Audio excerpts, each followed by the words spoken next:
A little buy or sell here as we're now, can you believe we're already a quarter of the way through the MLB season? Insane. It still feels like a lot of teams are just kind of getting their footing, but here we are. It's a strange season. COVID has made this season very, very weird, but I think the thing that sticks out is that the young guys that have been on the rise the last few years and the guys that have become household names to collectors are starting to fulfill that potential. And you mentioned it. The guy right at the top of the list is Fernando Tatis Jr. Yep. He is leading all of Major League Baseball right now, coming into today with 8 home runs. He looks sensational. I think ESPN just did a huge cover story on him on their website today. He is very, very quickly becoming the face of baseball, but I think for collectors, he already has been the face of Major League Baseball collecting right now. Obviously, you'll see some of the numbers we're putting up here. The cards are selling for ridiculous prices. They have been selling for crazy prices.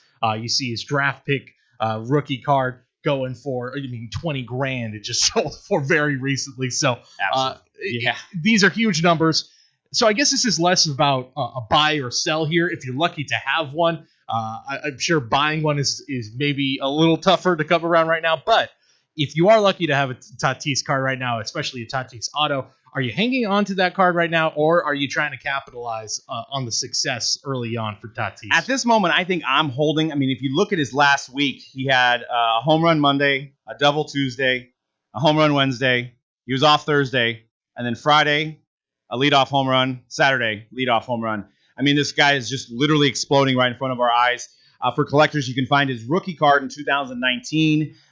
You can find his first Bowman in 2016. So you might be able to get some 2019 product. I'm looking at some of it right now, seeing where I can get the best 2019 product value-wise. Because you also have Vlad Jr. that we're not really talking about that you can hit as well. But, maybe there's some wax out there that's undervalued that you can get a good Tatis. And, obviously his flagship series rookie is going to be the number one card, the 2019, the base rookie. But there's all different ways you can go. You can even look at some of the Sapphire stuff he has. You can kind of see, because those are eventually all going to go up with this continuing the way he's been playing. I mean, it's just been literally insane. Yeah, he's been more than I think what even his top fans were expecting.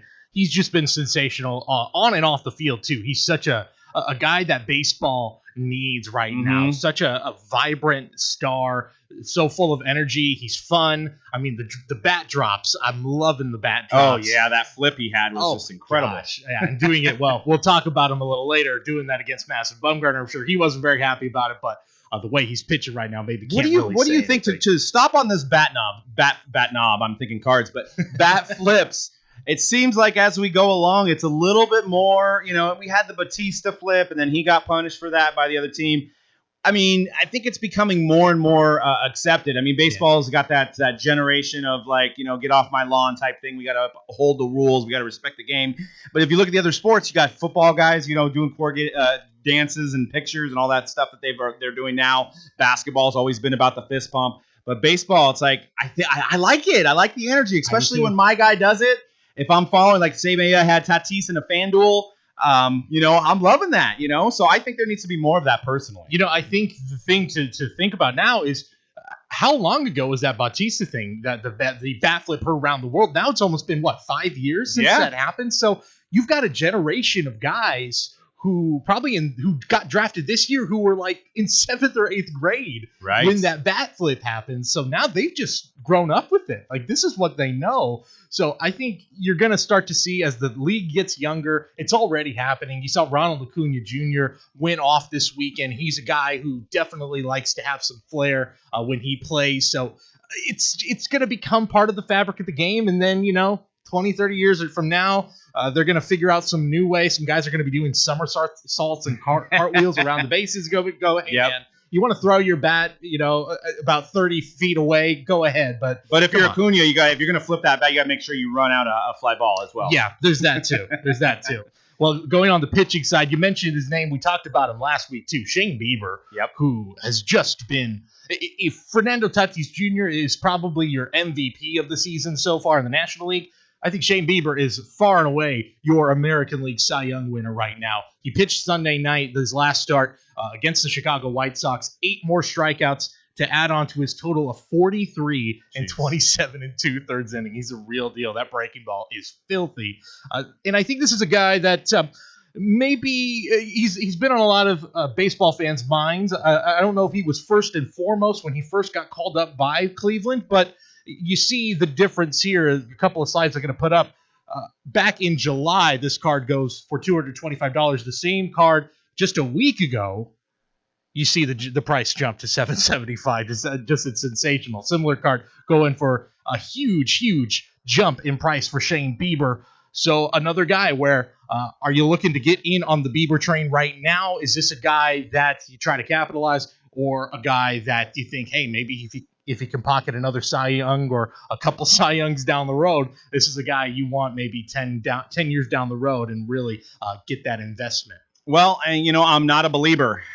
When he came in the league, obviously he had a lot of comparisons to Justin, just for reasons of his last name. Yeah, unfortunately. But being in this hobby for the last 10 years, we had the last big pitcher that really sold, that really pushed the needle as far as sales was Steven Strasburg. Then we had the Tommy John situation. People kind of moved away. Pitchers play every 5 games. What the really big shame about Bieber here is we're not going to see what would happen during a full season, 162 games. So you're not going to get that crazy stat you would see if he played the whole season. Like if he played 162 games, 30 starts, broke some records, then you might be able to say, okay, yeah, I'm glad I invested in him. But you're not going to see that. I mean, the only kind of thing that's going to maybe move the needle is if the Indians go deep, the playoffs, he's in a big Madison Bumgarner type game, and maybe he wins the game on his own. But even then, if you look at Madison Bumgarner's pricing, they're nothing. They're not even close to Bieber's pricing. And you got a guy that maybe single-handedly won the 2014 World Series, and a guy that's, really probably can arguably be the best postseason pitcher of all time with his ERA and his he went so many innings without getting without giving up a run. So that's what makes me bullish on the pitcher market. Now, the hobby changes constantly, so it's something to keep in mind. I'm not saying there's no pockets where you can sell a pitcher and make some money. Obviously, we're seeing that right now with Bieber, but I feel like his prices right now are a strong sell.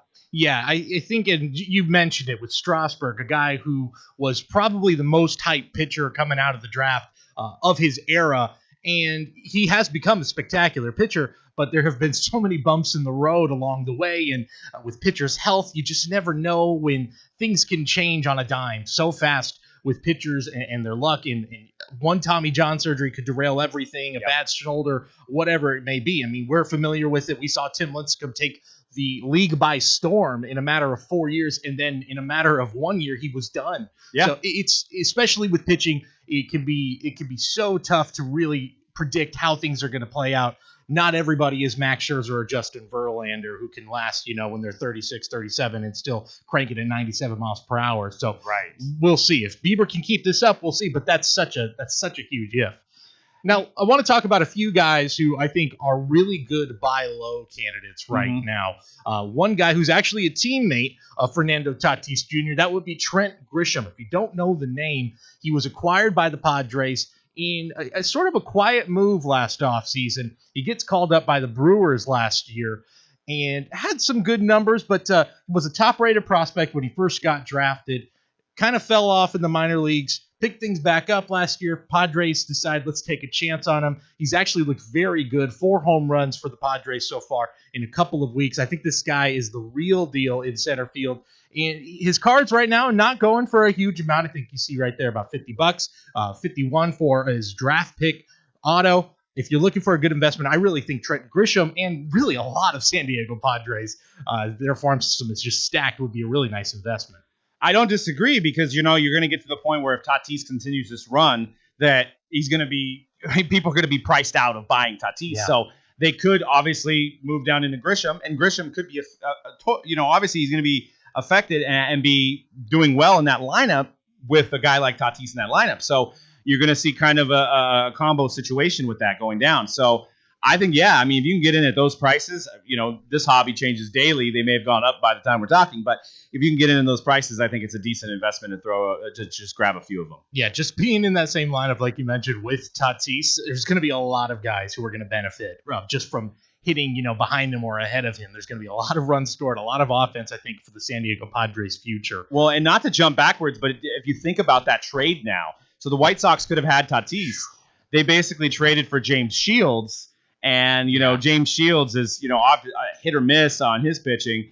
And you could have had a lineup with Eloy, Luis Robert, and Tatis in that lineup. Yeah. And man, Madrigal. Yeah, it's crazy how much young talent that team could have had, and they already have such incredible young talent in Chicago. Insane. What could have been? Gosh, for James Shields, that's one that might go down as one of the worst trades in Major League history when it's all said and done. No doubt. Another one might be, I think we alluded to it last week, the Dansby Swanson trade for Shelby Miller. A guy who also was included in that trade is a guy I think is another good buy low candidate. That would be Touki Toussaint, who is now going to be given a much bigger chance. You also see Ian Happ in that picture, another guy I think is a good buy low candidate. But to start with Touki, he's a guy that has had a failure to launch really in the major league level. Now with Mike Soroka out, now with Mike Foltynewicz designated for assignment with Atlanta, he's being given a huge opportunity. He had his best start of his career against the Blue Jays last week.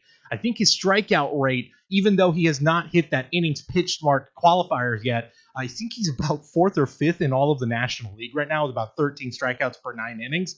I think this guy has everything, has all the tools. His stuff looked fantastic last week. I think he's got all the tools to become a really big factor for Atlanta. And then for Ian Happ, another guy that I think has been a late hype guy, a guy who I think a lot of people were really into early on.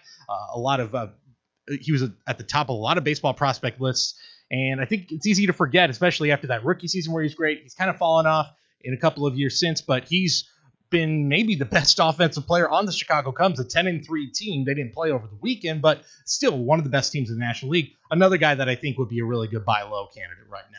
Yeah, and absolutely. And there's people that collect, and if you're a Cubs fan or a Braves fan, you're probably already buying these just to hold on to them forever because you're collecting your team.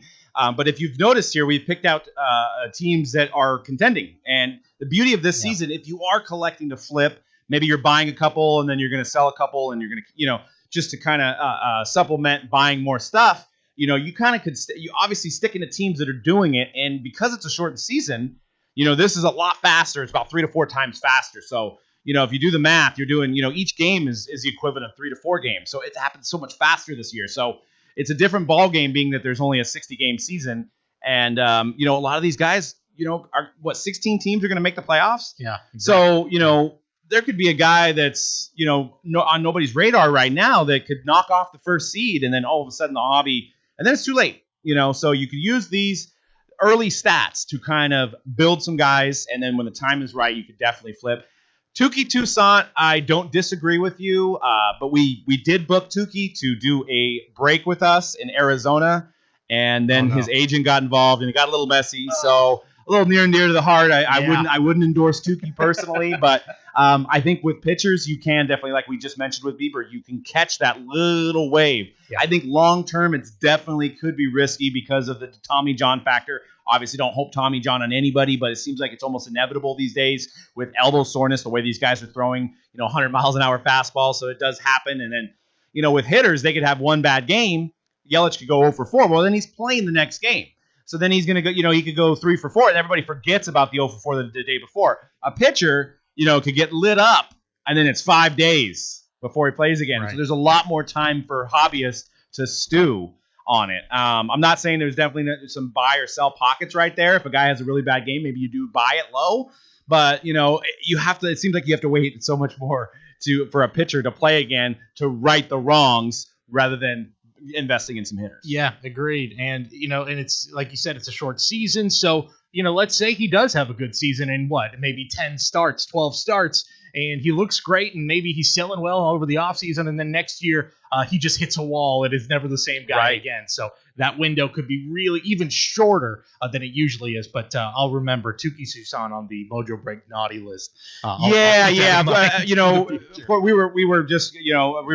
I think it was like in 13 or 14, maybe around that time. And we have a Mojo Arizona representative that was going out to a lot of fall league games and basically working out deals for guys to come. We would buy their lunch, pay whatever they wanted to break cards with us just to get some players in front of you guys. And he had committed, and then it might not have been a fault of his own, but then his agent, sent us all this stuff and wanted X amount per hour and stuff like that. And it's just like, All right.